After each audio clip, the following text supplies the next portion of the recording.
สบายดีท่านผู้ชมติดตามข่าวต่างประเทศในมื้อนี้จะนำเสนอข้อมูลข่าวสารเหตุการณ์ต่างๆที่เกิดขึ้นอยู่ต่างประเทศมาให้บรรดาท่านได้รับชมทำอินนี้เฮามาติดตามข่าวขอรีเริ่มการบริหารทั่วโลกได้รับการสนับสนุนจาก150กว่าประเทศท่านซุนวี่ตงรองรัฐมนตรีกระทรวงการต่างประเทศจีนกล่าวในวันที่19 มังกร 2026ผ่านมานี้ว่า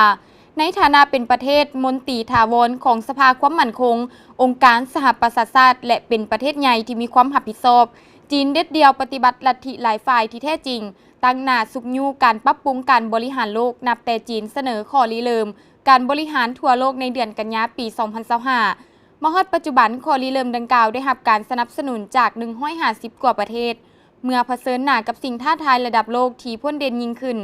จีนยินดีร่วมกับฝ่ายต่างๆเพื่อสุกยูให้ข้อริเริ่มดังกล่าวก้าวสู่ล้วงลึกอย่างนักแน่นท่านซุนวี่ตงได้เน้นหนักตื่มอีกว่าความสัมพันธ์ระหว่างประเทศต้องถูกกำหนดและคุ้มครองโดยกฎระเบียบและข้อบังคับต่างๆหากบ่แม่นการปล่อยปละให้บางประเทศเที่ยวใช้อำนาจบาดใหญ่กดขี่ข่มเหงประเทศอื่นตามลำพัง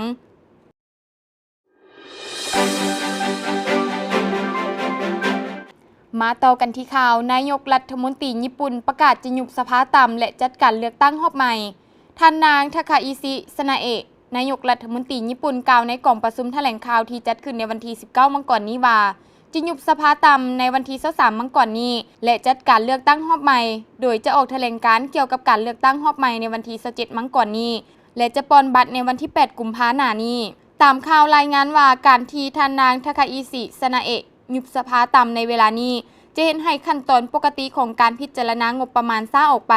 งบประมาณศกปีการเงินใหม่จะสามารถผ่านการหับฮ้องก่อนวันที่ 1 เมษายนปีนี้ได้หรือบ่ได้เห็นให้วงการต่างๆของญี่ปุ่นมีความกังวลวันที่19 มังกรนี้ประชาชนญี่ปุ่นจัดการห่มชุมนุมอยู่ต่อหน้าสโมสรสมาชิกสภาต่ำเพื่อคัดค้านการยุบสภาของท่านนางทาคาอิซิสนาเอะเขาเจ้าเห็นว่าท่านนางทาคาอิซิสนาเอะประกาศยุบสภาต่ำโดยบ่ได้ดำเนินการปรึกษาหารืออย่างเต็มส่วนเกี่ยวกับญัตติที่สำคัญเห็นให้อนาคตของบรรหาชีวิตการเป็นอยู่ของประชาชนมีความบ่แน่นอน